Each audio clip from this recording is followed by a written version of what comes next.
ভাৰতবৰ্ষৰ প্ৰধানমন্ত্ৰী নৰেন্দ্ৰ মোদীৰ সুশাসনৰ 12 বছৰীয়া সফল কাৰ্যকাল সম্পূৰ্ণ হোৱা উপলক্ষে সমগ্ৰ দেশৰ লগতে গহপুৰতো উদযাপন কৰা হৈছে এক বিশেষ ধৰ্মীয় কাৰ্যসূচী। গহপুৰৰ ঐতিহাসিক শ্ৰী শ্ৰী মা কল্যাণী দেৱালয়ত আজি আয়োজন কৰা হয় এক বিশেষ প্ৰাৰ্থনা সভা। প্ৰধানমন্ত্ৰী নৰেন্দ্ৰ মোদীৰ 12 বছৰীয়া সেৱা আৰু সুশাসনৰ এই যাত্ৰাক লৈ আজি গহপুৰ সমষ্টিৰ বিধায়ক উৎপল বৰাই শ্ৰী শ্ৰী মা কল্যাণী দেৱালয়ত উপস্থিত হৈ বিশেষ পূজা অৰ্চনা সম্পন্ন কৰে। বিধায়কগৰাকীয়ে চাকি বন্তি প্ৰজ্বলন কৰাৰ লগতে মা কল্যাণীৰ চৰণত দেশৰ প্ৰধানমন্ত্ৰীগৰাকীৰ সুস্বাস্থ্য, দীৰ্ঘায়ু আৰু উত্তৰোত্তৰ উন্নতিৰ বাবে আশীৰ্বাদ প্ৰাৰ্থনা কৰে। এই সন্দৰ্ভত বিধায়ক উৎপল বৰাই কয় যে প্ৰধানমন্ত্ৰী নৰেন্দ্ৰ মোদীৰ নেতৃত্বত বিগত 12 বছৰত দেশে উন্নয়ন, জনকল্যাণ আৰু সুশাসনৰ ক্ষেত্ৰত এক নতুন অধ্যায় সূচনা কৰিছে। সভাত উপস্থিত স্থানীয় ভক্তগণ, দলীয় কৰ্মী আৰু শুভাকাংক্ষীসকলে একগোট হৈ দেশৰ উন্নয়ন আৰু সমৃদ্ধিৰ বাবে প্ৰাৰ্থনা জনায়। হৰিনাম কীৰ্তনৰ ধ্বনিৰে মুখৰিত হৈ পৰে দেৱালয়ৰ চৌহদ। এই সন্দৰ্ভত আমাৰ ওচৰৰ ভাষ্য আপোনালোকলৈ আগবঢ়ালোঁ।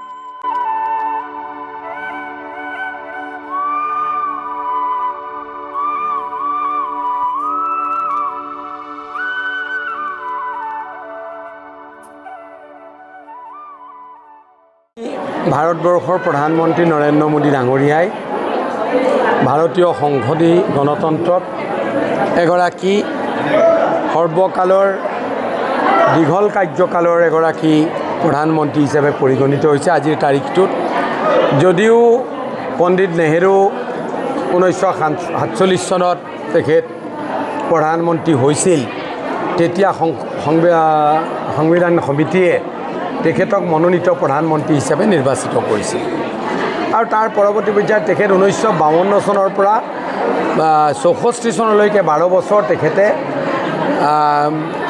নিৰ্বাচিত প্ৰধানমন্ত্ৰী হিচাপে ইলেকশ্যনত জয়লাভ কৰি তেখেতে প্ৰধানমন্ত্ৰী হৈছিল।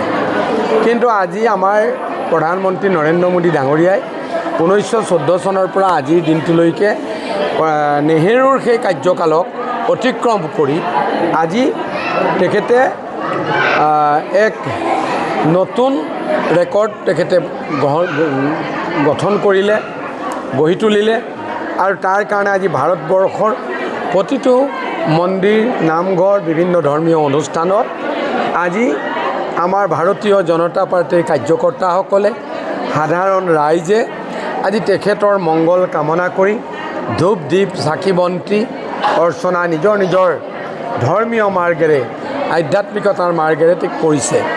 আমিও আজি গহপুৰ সমষ্টিত আমাৰ সকলোতকৈ এক প্ৰভাৱী মন্দিৰ মা কল্যাণী দেৱালয়, এই মা কল্যাণী দেৱালয় উত্তৰ অসমৰে এক শক্তিপীঠ। ইয়ালৈ আহি আমি ভক্তপ্ৰাণ বৈষ্ণৱসকল, আমাৰ দলীয় সতীৰ্থসকলক একত্ৰিত কৰি নাম কীৰ্তন কৰি মাৰ শ্ৰীচৰণত সেৱা ধৰি প্ৰধানমন্ত্ৰী নৰেন্দ্ৰ মোদী ডাঙৰীয়াৰ কাৰণে আমি আশীৰ্বাদ বিচাৰিছোঁ।